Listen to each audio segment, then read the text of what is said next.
What's up, my people? How are you now? My name is KABERA from Rwanda, and it is International Cinema Service. I'm a programmer Panisha. Data arine sano, ariko wadutaye mundi muzigo urenze natari. Nyuma kuraguza abaniga twarabibona. Ariko n'umuntu uzazikenera umutipe ubundi uzagutamago.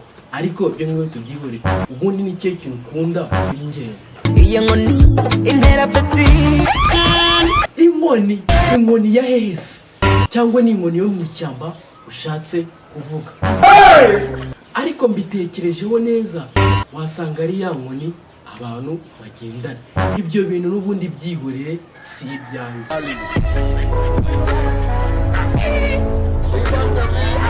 Oya Sunday kana ngenda kwiyegurira. Ntabwo byashoboka 100% kandi ndakwisabye. Ikirenzeho nta no kusiko ndi under age, ahubwo reka ngende kuri ribu utangire ikibazo.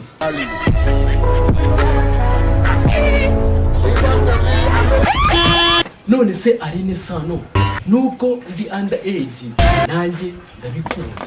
None se ubundi ucanire iki? Anira radiyo ntarira nka kwanduza emosiyo. None se arine sano uragira ngo nyicane gutya na gutya?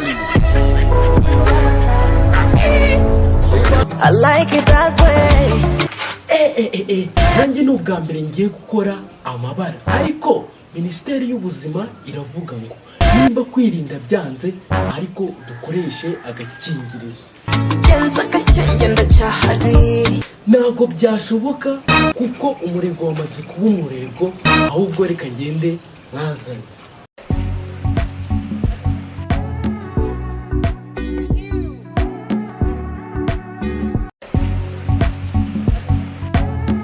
Hola my people, mwakoze kureba ino video.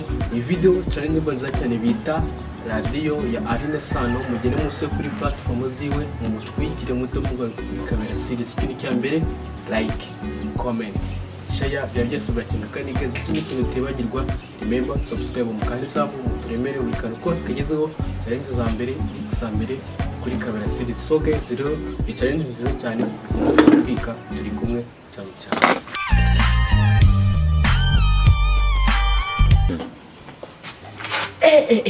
Nanjye n'ubwa mbere ngiye gukora amabara, ariko Minisiteri y'Ubuzima iravuga ngo nimba kwirinda byanze ariko dukoreshe agakingirizo.